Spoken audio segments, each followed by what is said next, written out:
Hey everyone, this is Melissa, and I'm the talkative introvert.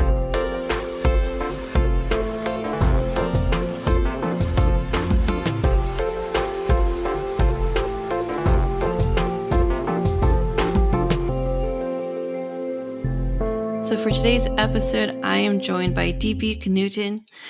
He's the Chief Collaborator at Collaborator Creative. He's worked on some of the biggest brands such as Coca-Cola, The Athlete's Foot, and Closet Maid.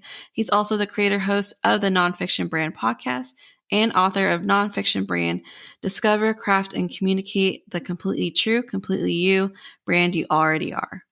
So thanks, DP, for joining me today. It's my pleasure. Thanks for having me on, Melissa. Yeah, so thanks for joining me. I'm excited to talk to you and about your podcast and your book and pretty much whatever you want. Well, great. Well, let's fire away. Yeah. Well, first off, I've been asking all my guests this question, and I think we talked about this when we met initially, but not gonna lie, I talked to a lot of people, so I don't always remember. But are you an introvert or an extrovert? Or ambivert, somewhere in the middle? Well, I think I'm an introvert by nature and an ambivert by age and experience. And what I mean by that is back in the early days, I was both a combination of kind of a little bit of class clown, but also a quiet book reading. It's not all about me all the time boy. And over time, I've been able to deal with that introversion to become a successful professional to the point where I'm a public speaker because I learned one thing about introversion. It's not about the way you are, it's about the way you think. And what I mean by that is for the longest time, when I discovered I was, quote, an introvert, it didn't make sense because I can turn it on and I can be as verbose and voluble as you would ever want to be. And I didn't get it. It's like, what do you mean? I'm kind of that class clown side of me doesn't feel like that fits the introvert description. And somebody said to me, let me ask you this. Do you think before you talk or do you have to talk to think? And I went, well, I always think before I talk for the most part. Sometimes I'll step in on a landmine every now and then. But most of the time I will think before I talk. And they said, that's why you're an introvert, or that's how you're an introvert. Extroverts have to talk to think.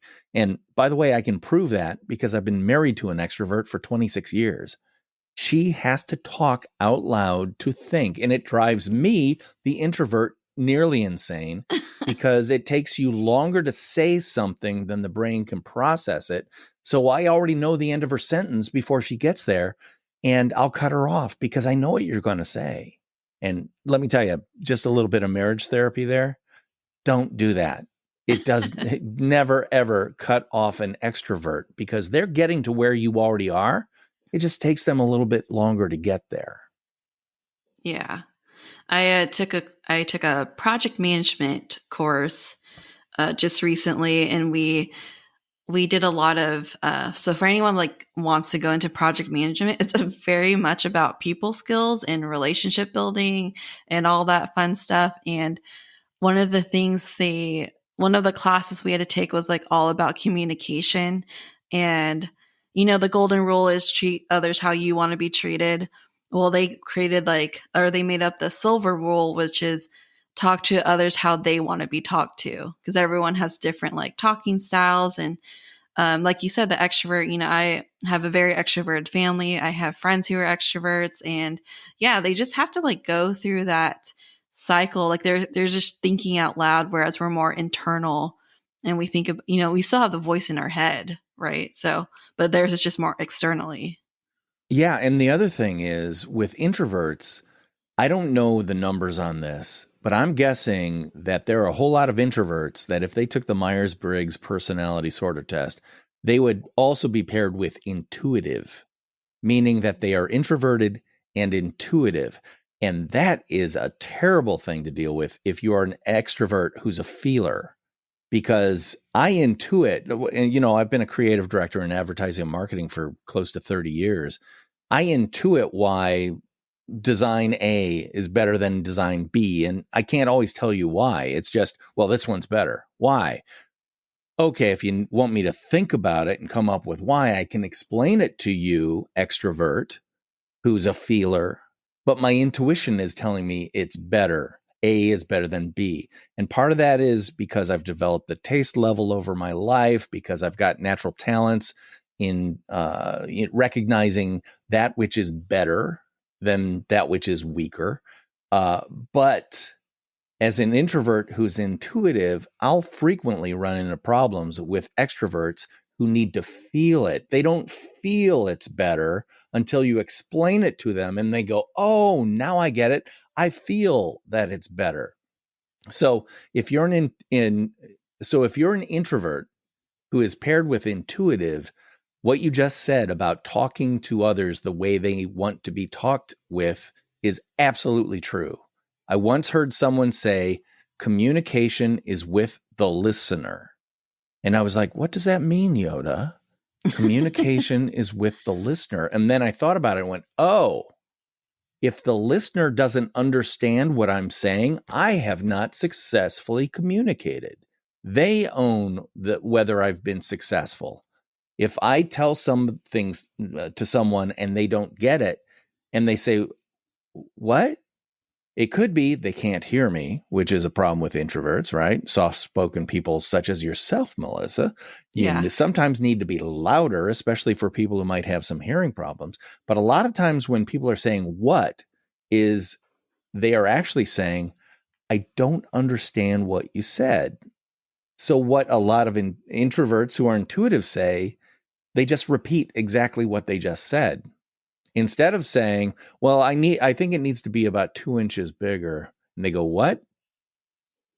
Because of the way the typography is crashing on the screen, I think the window needs to be 2 inches bigger. Oh, I now understand. I have now successfully communicated. So introversion, knowing you're an introvert is a powerful thing, but using that introversion as an excuse not to get out there and put yourself out there and claim that which is yours and demonstrate your value to other people, huge mistake. Because we live in a world where the extroverts will take credit for everything the introverts do. Mm-hmm. That cannot happen. And that's what, my book is all about. It's about getting out there and being the personal brand that you already are. But you may not be demonstrating and you may not be differentiating yourself in the marketplace so that people understand that, Melissa, you're not just a project manager. You're an incredibly successful project manager who's worked on these specific wow projects, had these incredible returns on investment, and led this team to greatness with these demonstrable deliverables and metrics. You're not a project manager then. You're Melissa the superstar. Yeah, like I did talk about this in previous episodes before, but I always tell people you are your best advocate and you have to be an advocate for yourself. And, just because you're an introvert doesn't mean you're not good at being a leader and you're not good at being a public speaker and you're not good at this and that extroverts typically take the role of. You just have to own it and do it and know that, being an introvert really helps with you to be a good leader or those other, roles, because most of us are intuitive and most of us do, a lot of critical thinking and we're typically good at analysis and research and stuff like that. And so, yeah. Well, one of the biggest secrets in the public speaking world is that the number of introverts to extroverts who are internationally known names as motivational speakers or whatever, there are more introverts than extroverts that do that. And people go, what do you mean? You're on stage talking in front of 10,000 people and getting them excited and all that stuff, and you're an introvert? How can that be? And the answer is, your introversion allowed you to codify the series of concepts that you are presenting about whatever you do. You could be a motivational speaker to soccer coaches for kids. Well, how did you become a motivational speaker for soccer coaches for kids? You thought about it, what it takes to create concepts that get soccer coaches excited. And you've got the background, you've got the experience. Now you're demonstrating the expertise that you have. And you do it because you're talking about something you're passionate about. You talk about it with verve and energy and excitement that gets the audience going. And then if you're a true introvert, you walk off the stage, take a deep breath, and feel absolutely depleted because you have left all your energy on stage. The number of top tier speakers who are introverts is amazing because that's how they operate. The introversion allows them to create the brilliant concepts that they then present with energy because they're talking about something they're passionate about, but they leave it on the stage. If that sounds like you, you're an introvert, but you can use your introversion power to very effectively demonstrate who you are, what you do, and how you do it in a way that the audience goes, holy moly, I want more of that. I want to hire or work with that person or read their book or listen to their podcast because they have inspired me. Introverts can inspire people as effectively or even more effectively than extroverts because introverts tend to not stray over into narcissism so much. A lot of extroverts can love the smell of their own brand, you know. Introverts, however, need to take credit for that which they have done, earned, and, experienced throughout their life. There's a difference. Me being a braggart, talking about everything I've done throughout my life, I've got enough narcissistic, extroverted friends who do that. But an introvert needs to claim what is theirs, demonstrate what they did as part of that thing, and then continually understand what you just said.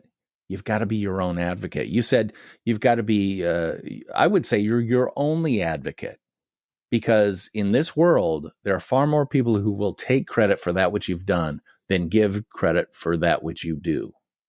Understand that. And it's a whole lot easier for an introvert to say, you know what? I'm taking credit for the work I've done. I'm standing up and I'm demonstrating exactly who I am, what I do, and how I do it. Yeah, and there's actually a lot of introverts out there, and I've been doing a lot of these pod match, guests, or having pod match guests on, and a lot of them actually are introverts, and a lot of people who do podcasts, and because I didn't really know the word until probably like college or like a little after college. Like I didn't even know that was a thing. I didn't know what that was until I was doing interviews for people, and the owner, I used to work at a yogurt shop, and the owner asked whether the person was an introvert or extrovert. And I thought that's a really weird question to ask. Like, I didn't even know how to answer that, because he really wanted an extrovert, someone bubbly, because you're at a yogurt shop, you have to keep it lighthearted, all that stuff. And I looked it up later, and I was like, I am 100% introvert. Does he not know that? Like I guess, because I guess you can fake it till you make it, but. Well, no, do not confuse extroversion with being presentable in a public setting. There are plenty of introverts who love to wear black and sit in the dark and read books and never engage with people. The old joke about me when I was in college was I'd be the guy at the party in the corner reading a book. Well, I was, because the general, hey, what you doing, man, conversation was boring to me. Yeah. So I would seek something that would fill my battery intellectually. Well, guess what happened when I did that? Other people would kind of gravitate over, especially if they see what you're doing and go, oh, I just read that. That's fantastic. And then all of a sudden you're talking with someone, and if you're both into it, all of a sudden the energy starts flowing, and you are extroverted about the concepts that you're reading about, or your take on the book, or you're asking questions about what they thought about this incident within the book, or have you read their other books, etc. All of a sudden you realize, oh, introversion is, again, a way of thinking. It doesn't have to be the way you act in life. A lot of the stuff that introverts are afraid of are learned behaviors. I'm the father of 3 daughters who hate to talk on the telephone. Yeah. They love to text all day long, but they hate the idea of calling a doctor to make a checkup of an appointment is like asking them to walk across hot coals and dive into a pool full of sharks. They don't want to do it. And the answer is that they haven't had to do it, so they're afraid of doing it. It's like minor exposure therapy to get them and say, okay, you're going to sit with me. I'm going to call the doctor to make an appointment, and you're going to listen to me. And then I'm handing the phone over to you, and you're going to negotiate the day and time of the appointment. Have we done this with our daughters? Why, yes, we have, because it's a learned behavior. Once you've done it once, it's not so scary. It may not be your favorite thing. It's not so scary. Another great example. I'll ask you, Melissa, did your father or mother teach you how to shake someone's hand when you were growing up?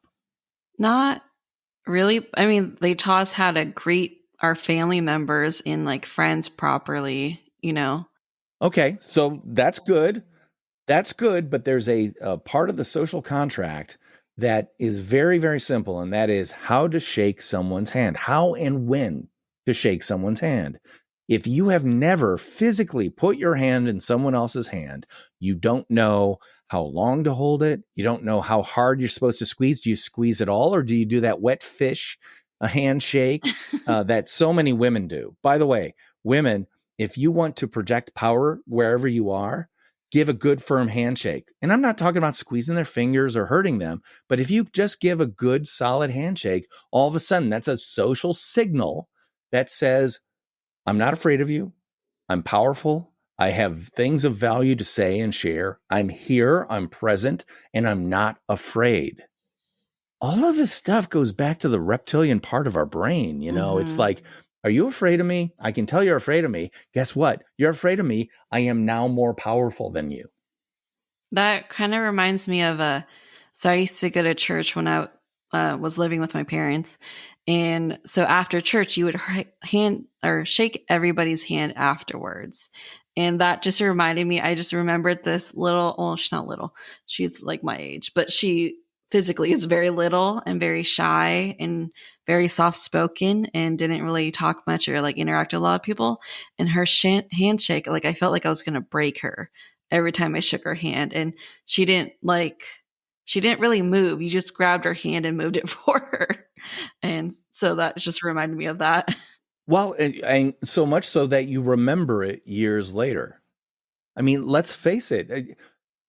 I hate to say that a weak handshake makes predators, but it kind of opens their parts of their brain that go, oh, I can roll right over you. I can claim all the work you've ever done as my own, and you won't say a word. Why? Because you're this shy, timid little rabbit. If you give me a firm handshake, I'm going to go, oh, wait a minute. For those of us who pay attention to such things, there was a meeting of, I don't know, the G8 or something like that. And early on, Justin Trudeau, the Prime Minister of Canada, was going to a world meeting where he was going to meet President Donald Trump for the first time. His people had prepared him and said, listen, Trump is a hand squeezer, meaning he will go in for the handshake, grab you by the knuckles, and then squeeze hard. And it's a dominance move. Well, Justin Trudeau knew this. So when they went in for the handshake, Justin Trudeau, who's a younger, stronger man, went into that position, grabbed his knuckles, and squeezed hard, looking at him in the eyes with a smile on his face. And if you watch the footage, you can see Donald Trump recognize the dominance move, start to grimace because it actually physically hurts, but his narcissism would not allow him to signal the Secret Service to come out and save him from this prime minister who's dominating him. It's incredibly interesting, but that goes back to like us living in trees. This is chimpanzee behavior writ large in, our modern world, but it's an example of how if you know how to do something, even if you're an introvert, you can succeed in a place where it requires you to build networks, talk to people, assert yourself in the marketplace and all that. Yeah, I agree. Like I don't know, it's just like such a vivid flashback, but um I do, even I don't want to admit it, I do think of like about like how like wow, you're kind of, I don't want to say weak. What's the right word for, I don't know how to explain that feeling. I mean, you kind of explained it already. When you meet someone who's like very timid and shy, I just want to lift them up, give them more confidence and help them with that. Exactly.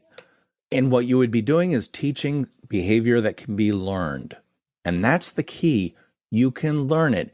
Introversion is a way of thinking. It's not an excuse for being. You don't have, and let me tell you, going back to the speakers who are, I'm thinking of one specific speaker who is entertaining as can be on stage. Literally everybody in the audience, whether it's 5 people or 5,000 or 50,000, by the end of her speech, they're like, oh my God, I want to go out for coffee with you. I want to get a drink with you. I'd love to have dinner with you. You are so fun. I have seen that person come off stage, smile on their face. The second they're off away from the audience, they almost collapse. Seriously, because they are so drained. And when you meet them in the hallway one-on-one and you think you've just met the person on stage, Yeah. you haven't. And it's the biggest disappointment to find out this person who is so entertaining and vivacious and interesting and charismatic on stage has the charisma of cauliflower off stage, because they literally are almost on the Asperger's autism spectrum. They're incredibly high functioning, but they literally, I've known this person for several years. They looked at me and I had that feeling of, oh, they don't know my name. So I did the learned behavior of, hey, I'm DP. We met blankety blank. And she said, I know.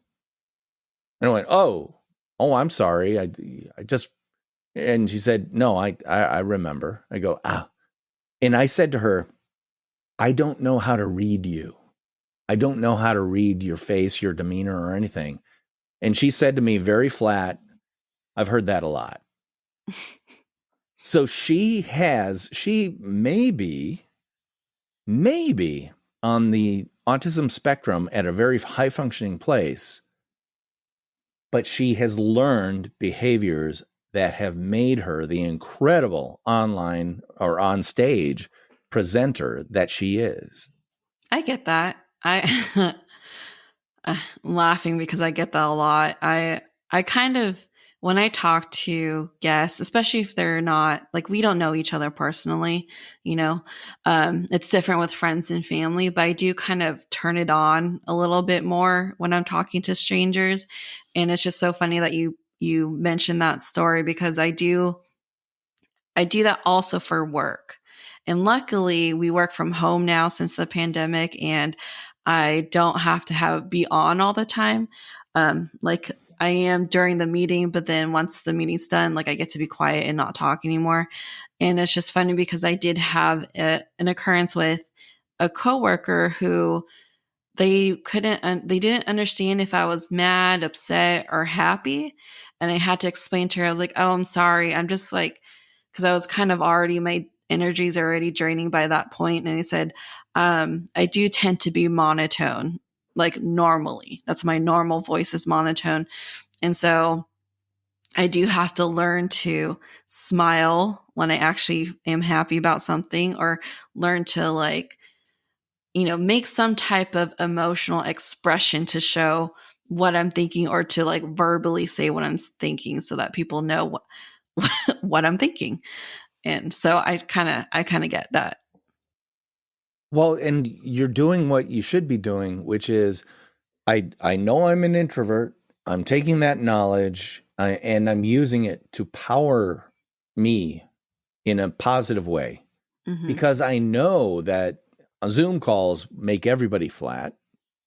If you're on a Zoom call for a meeting, sometimes the best thing you can do is be a little bit 10% more, 15% more than you are normally, and turn it on. And like I find myself on Zoom calls doing the benign smile with the head nod every once in a while, Yeah. even if I'm not really listening closely, because the social signal I'm sending out is that I value you. I hear you. Your voice is being heard. What you're saying is being absorbed and potentially acted upon. And I truly do value not only our personal relationship, but the relationship of the rest of the team on this Zoom call enough to do the head nod, the maybe the occasional I'm writing something down. Oh, by the way, this is something I taught my daughters. I have to do, well, especially back in the day when I worked at big ad agencies, I would go to client meetings and there'd be 15 people in the room. I don't know about you, but a meeting with 15 people in the room, to me, the introvert, is a complete waste of time, because 50% to more, even above that, of the people in that room don't need to be there, don't want to be there, including me. Like if it's a brainstorming session, if you're an introvert like me, complete waste of time. I don't mind getting briefed about what the task is and what the goal is, but let me go off on my own and brainstorm, because that's what I've been doing in my career as a creative director and copywriter for close to 30 years. I don't need someone else's half-assed ideas to generate more of my own. What I need is the time to do what I do best, which is sit and stare at the wall or out the window thinking, because again, I'm an introvert, and coming up with ideas. I don't need to waste my time in that group of 15. However, because I need to be present in the meeting and looking like I'm actually paying attention, I will write notes on my pad that consist of the words, I am writing notes. I am writing notes. And then I'll stop and I'll listen. I'll have the pen in my hand just like I do right now. And I'll go, yeah. I am writing notes. I am writing notes. Now, if they say something worthy of a note, I'll definitely write that. But I actually do the note writing, and that's a signal. I've been in meetings as the director, the creative director, with my creative team. And if people are in that meeting and no one's writing any notes ever, I'll call them out on it and say, at least fake it. Because I need to know that you're participating in this meeting and not just breathing air in the same room I am. Yeah. So that's a learned technique too. I am writing notes affirms that communication is happening, even if you're, as an introvert, I've already gotten it. In the first 10 minutes, I knew what the meeting was about. I knew what the goal was, and I know what the deliverable is. Why are we continuing to meet? Okay, I guess I have to put up with this until it's okay for us all to break up for the meeting. Have you ever been in that situation where you go, I already know what this meeting's about. I already know what the goal is, and I already know what to do. And you have to sit there for another 45 minutes? Yeah, it happens all the time. I'm in constant meetings, back-to-back meetings, and it's kind of, a lot of them could have just been an email, But Yeah. I feel like, especially because we're working from home now, I don't know if people just want to meet just to have some type of human interaction. But yeah, we have a lot of wasted meetings, and I do have a lot of new behaviors ever since I started working. Like I started again, I had an office job, I think like 7 years ago now. And it is a lot of like, I mean, we're looking at each other right now in webcam, and I am nodding and I say, yeah. And I, I didn't do that before. That's definitely a learned behavior. I didn't realize that people needed that, signal until I was in a meeting with people. And now that we're doing like Zoom, well, we use MS Teams, but it's not mandatory to do a webcam, because like leadership decided, like, if you are not comfortable, we're not going to make it mandatory. We want people to be comfortable in this new environment, blah, blah, blah. And so I do have to do the verbal, right. Because if I don't, they'll be like, can you still hear me? Are you still there? And so I have to like do that. And I got to tell you, and this is me, old white guy talking, webcams are absolutely necessary because so much of the true communication happens between eyes, by body language, by nodding, by, oh, I'm writing this down, even if it's fake notes of I am writing notes. All those things are social cues that are part of communication. If you don't have your webcam on, especially if you're trying to project your personal brand to people, to make it clear that, oh, you're a smart person, you're engaging, you're listening, you're involved, you're taking what's being given to you and adding on top of it, doing the plussing that Walt Disney talks about. I take your idea, I add to it, making it better, creating energy, and you can hear voice levels go up as people get more excited about what's going on. If your camera's off, well, great. You are just, it's like, why don't you just take your whichever your preferred hand is and tie it behind your back? Because that communication tool is not in play. Huge mistake. Huge mistake. As is the introvert's excuse of, I don't like networking events, so I'm not going. I mean, the best thing in the world for that type of introvert was the advent of COVID-19. You don't have to network anymore because you don't get face to face with anybody. And believe me, I was all about that for 20 years in my career. It's like, just leave me alone and let me work. I want to do creative stuff that really engages people, that makes them laugh, makes them cry, makes them buy plywood, whatever. Just leave me alone. Well, here's the thing, and this is where I get into the personal branding spiel. For 20 years, I didn't personally brand myself. I was the shoemaker's child that had no shoes. I made shoes every day, but I had no shoes for myself. So all of a sudden you reach what I like to call your X years, where you're experienced, you've got demonstrated excellence as part of what you do. Therefore, you're expensive. And if your name is not on the door, you're expendable. If you reach your X years and you have not created a personal brand where people know exactly who you are, what you do, and how you do it, and why they should engage with you and what your value is to them, you are going to be hit by that redundancy baseball bat at some time in your career, and at the absolute worst time. In my business, advertising and marketing, if you're 50 years old as a creative, meaning a art director, graphic designer, copywriter, or anything like that, you're not employable. Now, they will never tell you that, but they will look at your resume and your age is not on it, but they can figure out how old you are, and they'll go, oh, no, we don't need someone that old. We need young. We need young and vibrant. We need young and hip. We need young and digital natives who know what what the latest social media platforms are and how to exploit them. We need young, young, young, young, young. Well, if you have not created a proven brand that makes you a Yoda worth flying to Dagobah to train with, you're really up a certain creek with no paddle.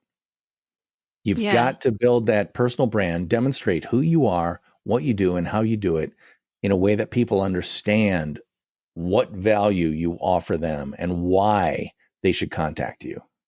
Yeah. And I think that pertains in all areas, no matter what your career is, because I am not, I'm not a graphic designer or anything like that. I work in IT, and I also loathe networking. I hated it so much, but my managers and my mentors are like, you gotta go, just to meet the different people in our company, and plus there's free food and alcohol, so have fun. But when I went into IT, I didn't have a degree in it. My degree is in something completely different, and the only reason I was able to get the job is because I interned, and my father-in-law got me in it. And so I don't have any experience in project management, in IT, I don't have any technical experience or anything like that. Like I started in document quality assurance, and I've proofread like my classmates' essays. That's the extent of my experience in that area. But regardless of all that, I still did a really good job, and I excelled, and I made a name for myself, and people recognized my name. And I went to these networking events to meet different people so that, people knew like, who's Melissa? Like everyone knew who Melissa was. And so when I got to the point where, they needed someone on this project or someone on this project, like they would hear my name and be like, oh, okay, I know that person. Or they heard other managers talk about me and how good I am at certain things. And they're like, okay, we want her. So even though I don't have the degree or the experience or, any certificates, because they knew my name, they knew my reputation at work, they were more than willing to hire me for that project or move me on to a different project. Well, and this is what you said is exactly right. This is where I want to talk about the difference between brand and reputation. Reputation is something I hold about you. I understand what your reputation is based on what I've heard from other people and what you've demonstrated to me. A brand is what I demonstrate in the marketplace about myself so that people will say, who's that DP guy? Oh, he wrote that book, NONFICTION Brand. Oh, yeah, he's a copywriter. Oh, yeah, he's a creative director. He's got that podcast. All of those things are brand-oriented things. And you'll notice my book is the title of my podcast. My book has a picture of me on the front cover, not buried somewhere in the back, not because I'm some type of narcissist. Well, don't talk to previous girlfriends, but because I need to demonstrate what I look like smiling face, older guy with a salt and pepper beard that's mostly salt, and glasses. By the way, these glasses, these frames, Equinox EQ 304s, I've got 10 pairs of these so that as my prescription changes over time, I have frames that can work until I die, because I finally found a pair of frames that fit my face, that are distinctive without being, look at me, look at me, look at me. They aren't vivid red or acid green. They're black, in fact, but they're consistent. And by the way, what shirt color am I wearing? Oh, it's black. What's the cover design of my book? Oh, it's black and white with a deep oxblood maroon red accent color.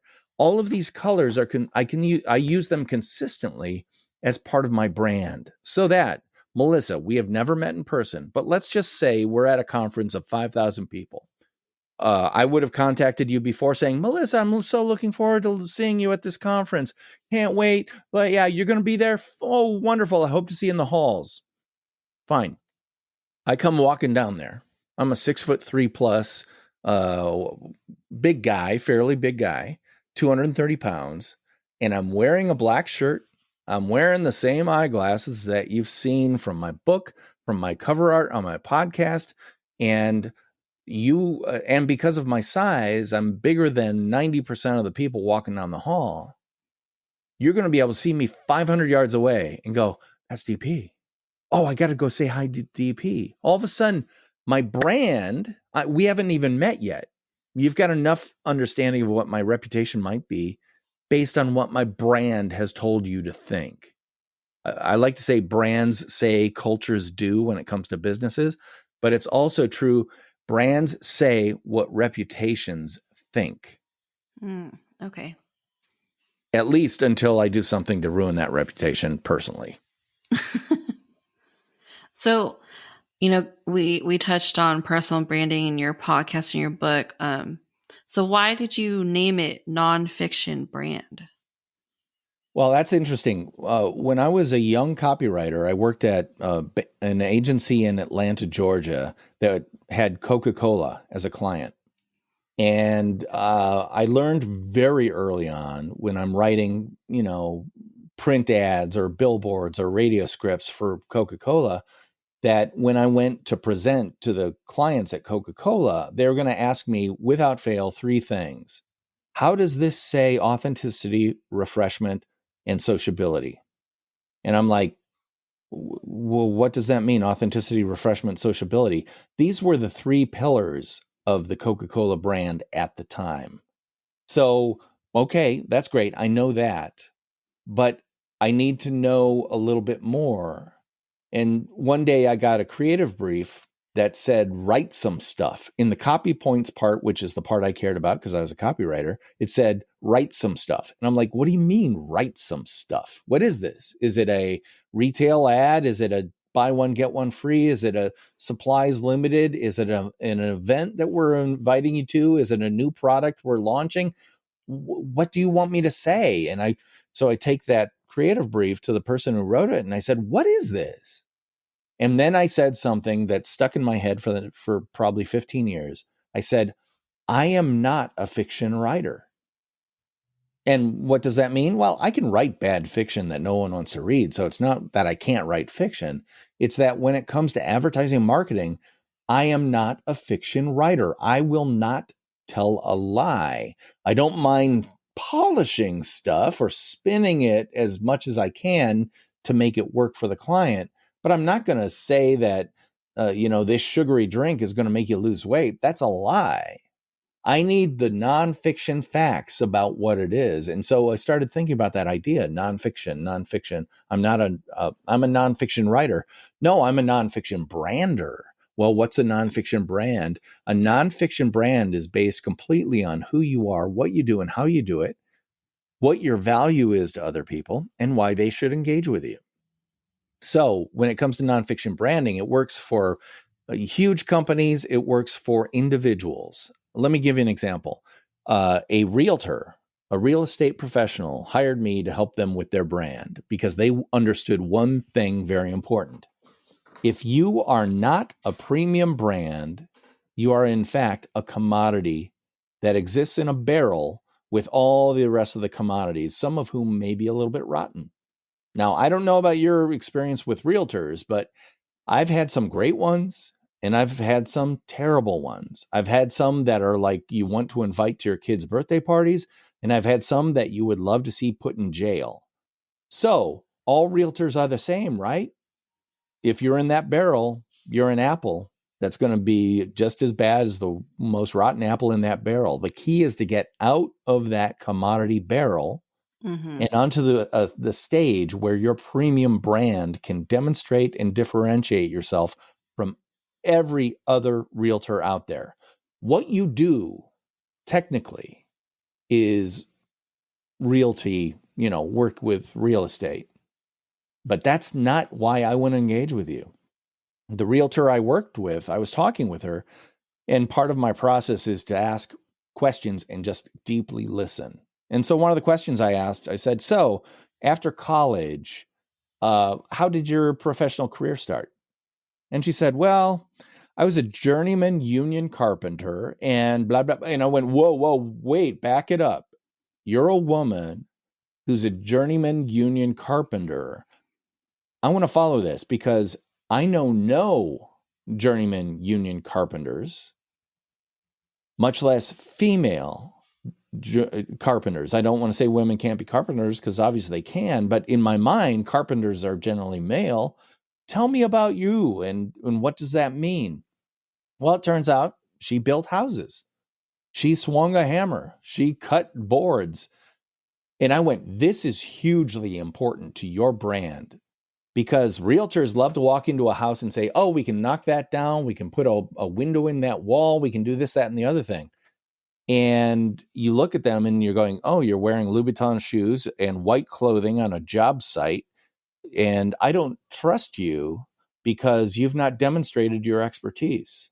Meanwhile, if you know this, that she's came up as a journeyman union carpenter, and when she says you can open up that wall, it's based on the fact that she has built walls like that. You have a lot more faith and trust in what she's saying.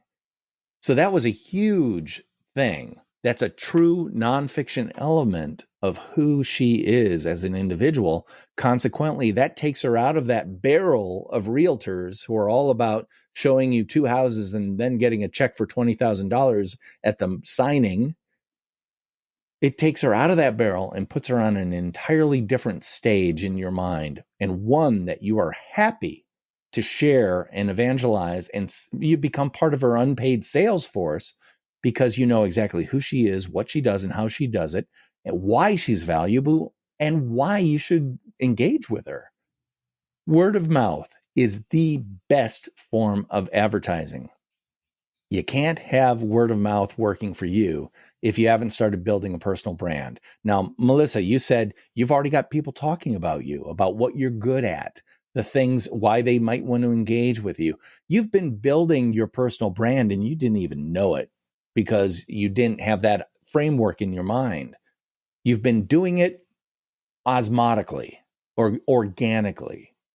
What if you put a little bit of time into it and did it purposefully? And by the way, you already are. You have a podcast called The Talkative Introvert. That's an interesting dichotomy there. Talkative and introvert? Interesting. I want to learn more. Now, based on the name of your podcast, I'm going to guess that you're probably an introvert. That's interesting.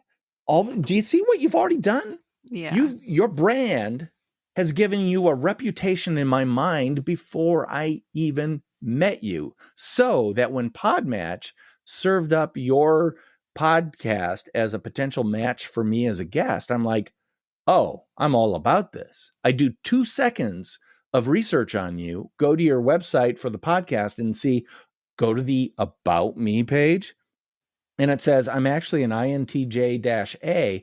I'm like, oh my God, you're my people. Because I'm an INTJ who's now an INTP because of my age and experience. The J turned to P, but that doesn't mean that we aren't totally the same person, or we have the same engine in our chassis, if you will. Yeah. And obviously I can turn my engine loud. I don't have a muffler on my engine, but do you see what happened? I was attracted to you by that which you were demonstrating in 2 words as the title of your podcast. Talkative Introvert. Oh, tell me more. That's how smart branding works. So are you letting things organically be said about you that forms a reputation that people will hold and it's hard to control? Or are you developing a purposeful brand that gets the messages and the demonstrations of who you are, what you do, and how you do it out there in a way that people go, I think I want to talk to her, at least meet her. Let's just meet her. Yeah. I was surprised because for me, when I started the podcast, I mean, it still is a hobby. I like doing it. I love talking. I love talking to people. And sometimes I like just talking by myself to an invisible audience. And when I created the name, it was just like, oh, that's witty, like, oh, funny me.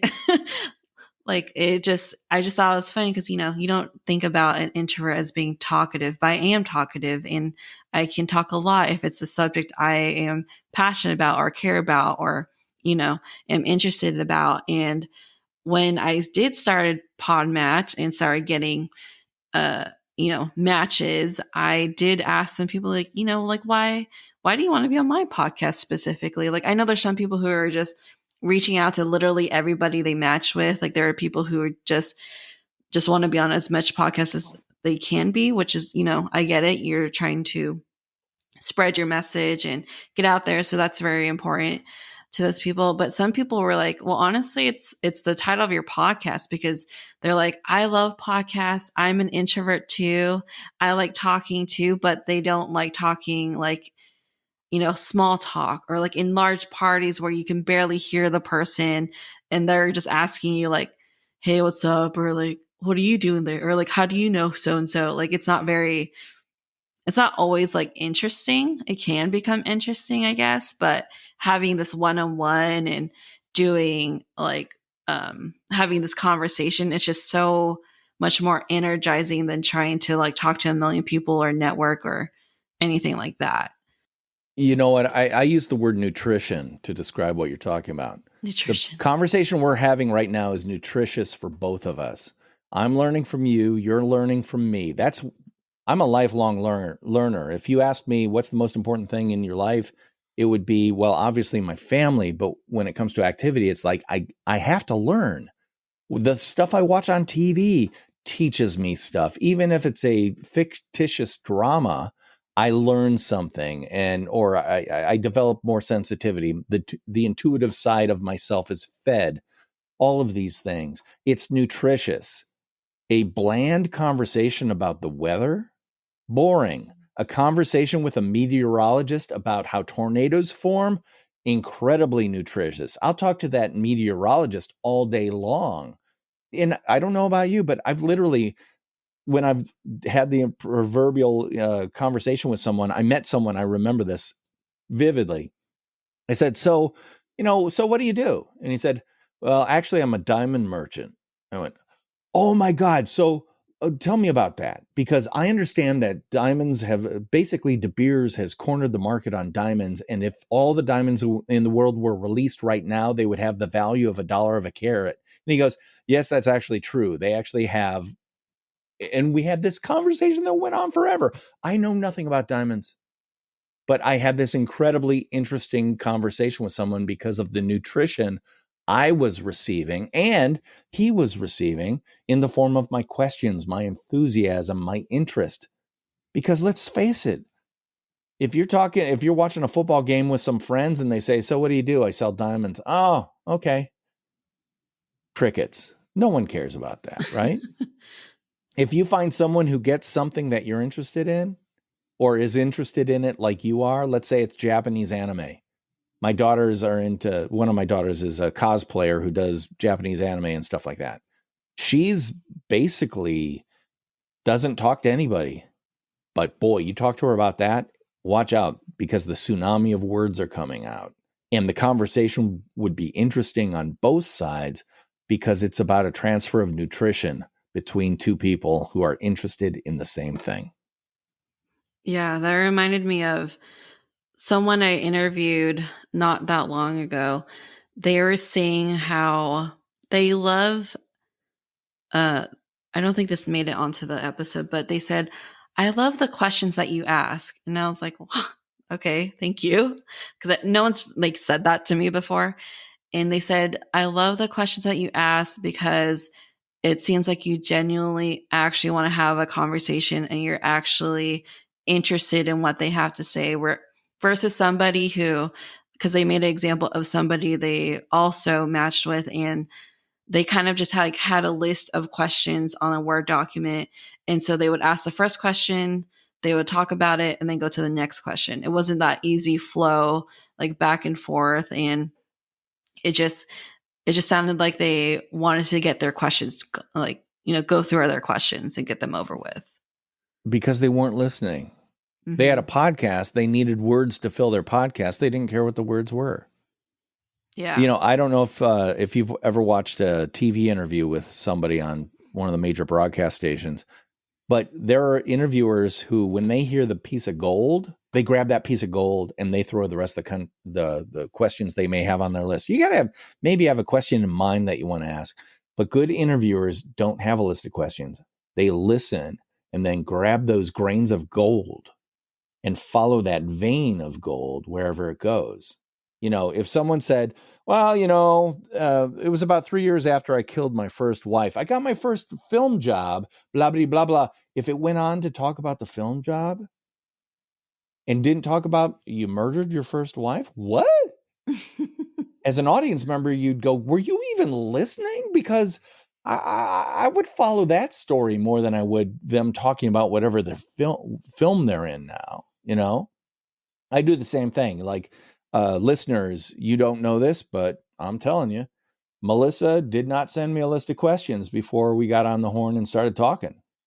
I love that because it forces me to be on my game. It forces me to listen, and it forces me to try to not only give value, but pull value out of Melissa. And I think you're doing a absolute great job because you're demonstrating unknowingly everything I wrote about in my book. Oh. Well, thank you. I did at the start because I'm used to talking to friends and family. We don't, prep for it. Like if there's a certain subject we want to talk on, we'll research that subject, but that's it. And so when I did first start, I did like come up with a bunch of different questions, and I prepped myself. And I don't do this anymore because I don't know why I did this at the beginning, but it kind of stressed me out because I'm thinking, okay, like what kind of responses would they have, and how should I respond to their response? But at that point, it's kind of ridiculous because you're trying to predict the future. And at some point, I still prep just in case because there are some people I've talked to, unfortunately, who aren't very good at the back and forth. So I kind of have to go through the questions, and um, but that's pretty rare. But I do find out that like if it's a good conversation, there's a good dynamic, or the subject is interesting, I end up not even looking at my document. Because I did talk to someone recently who asked for questions ahead of time, which is fine. Like I'll do that. And I did give it to her, but we ended up not even really using it because we were just having a conversation. But I do understand like some people, they like to be prepared beforehand. Well, life is, you can prepare for life to a certain degree, but for the most part, it's what happens based on who you are, what you do, and how you do it, how prepared you are just to be yourself. And, being an introvert is no excuse for knowing what your value is to people and how you can demonstrate it and how you can share it and all that stuff. So if I have one thing to leave your audience with, it's don't use introversion as any kind of excuse. Use it as a tool to understand the way you think, and then an opportunity to discover the things you need to do to get past it. Things like being able to get a doctor's appointment on the phone, or shake someone's hand, or how to walk into a room knowing nobody and knowing who you should walk up to and even say hello to. The pro tip there: always look for C shapes, not O's. C shapes, meaning three people talking together, but they aren't closed like a circle. They're open like the shape of the letter C. If they are open, that means they're open to someone walking up and saying, "Hi, my name is," or whatever, blah, blah, blah, blah, blah. If it's closed, don't even try to open that circle. They don't want that circle to be opened. That'd be another one of those tips and tricks you need to learn, and you need to learn by doing. So get off your butt, and especially now that things have reopened after COVID, get back in front of people, because I don't know about you. I've had multiple jobs throughout my career. I can't tell you how many of them were based on recommendations by people who knew me. I have been placed, let's see, I've worked at 10 different agencies over my career, I think. I was placed by a headhunter at 2 of them. The other 8 were word of mouth from trusted friends and acquaintances who recommended me, or recommended the place to me. That says everything right there. Yeah, definitely. I went through the same thing. I think most of my jobs, if not all of them, were a recommendation, or yeah, word of mouth. But yeah, well, on that note, this could be a good time to end. But before we end it, do you want to share like how people can find you, where they can find your book? Yeah. Okay. So my book, Nonfiction Brand, Discover, Craft, and Communicate the Completely True, Completely You brand you already are, is available in the warehouse of a certain man named Bezos. It's available on Amazon.com, just about every version, all around the world. Just look up Nonfiction Brand and the word Knudten, Knud, as in David, T as in Tom, E as in Edward, N as in nothing, my last name, and you'll be able to find it there. The Nonfiction Brand podcast is out there in the world as well. I just recently took a little bit of a hiatus. Once I got to 200 episodes every week, close to 4 years, I was like, I need a little time off. Who's that? Oh, I took a little hiatus after those episodes, and I'm just restarting it up. So you can go wherever you find podcasts for free and just look up the Nonfiction Brand podcast, and you will see the same image that is on the cover of my book, the smiling face of this guy, DP Knudten. And I would love for you to check that out.